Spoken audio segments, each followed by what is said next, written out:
Bonjour Cécile, bonjour Céline. Vous êtes AESH au lycée Valadon depuis combien de temps? Donc moi je suis AESH au lycée Suzanne Valadon depuis 1 an, mais j'exerce cette fonction depuis 8 ans. Et ma formation de base, c'est conseillère en économie sociale et familiale. Et vous Cécile? Et moi je suis AESH depuis 2011.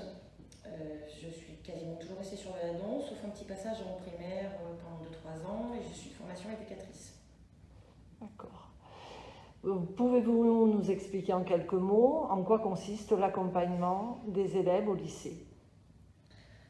Alors actuellement sur le lycée, nous sommes 8 AESH qui intervenons auprès d'une vingtaine d'enfants qui sont tous notifiés par la MDPH.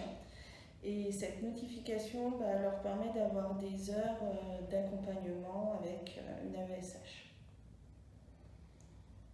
Donc l'accompagnement se fera en fonction des besoins, des difficultés du projet scolaire de l'élève.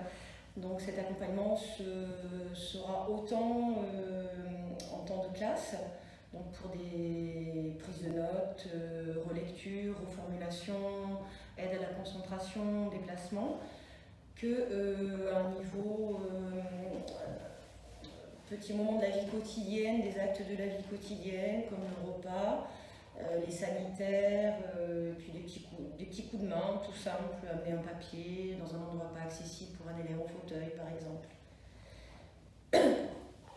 Le maximum d'heures qu'un élève peut avoir en accompagnement est de quel ordre? On a vu des élèves qui avaient, ça va dépendre vraiment de l'handicap et des besoins. Ça peut être la totalité de l'enseignement. Voilà, plus des élèves qui avaient 28 heures, oui, même 30 heures. Voire 30 heures. Ouais. Et sur la nature des handicaps que vivent nos élèves? Donc, au sein de l'établissement, donc on a des élèves qui sont en handicap moteur. Oui, on a 4 élèves en fauteuil. On va avoir des élèves autistes.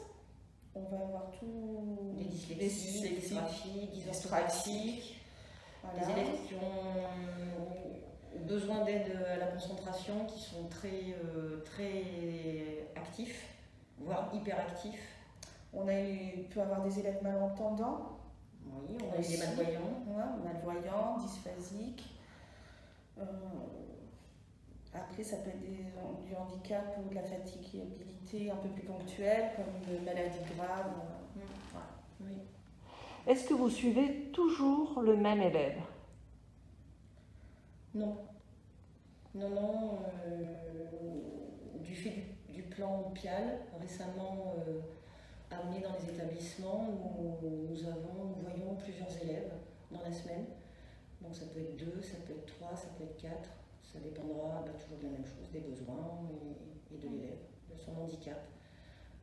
Puisque certains élèves, on essaye qu'il n'y ait pas non plus trop d'intervenants avec eux. On peut dire que vous tendez à faire du sur-mesure. Oui, tout à fait.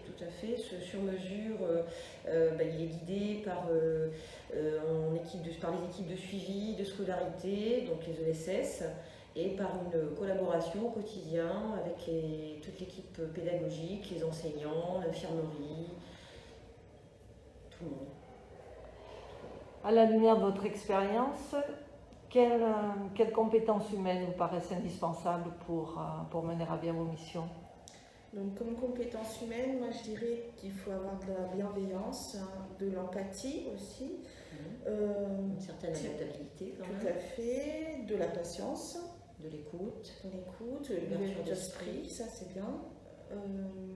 Beaucoup d'humour. Oui, je l'ai dit. Beaucoup. Et certainement plein d'autres.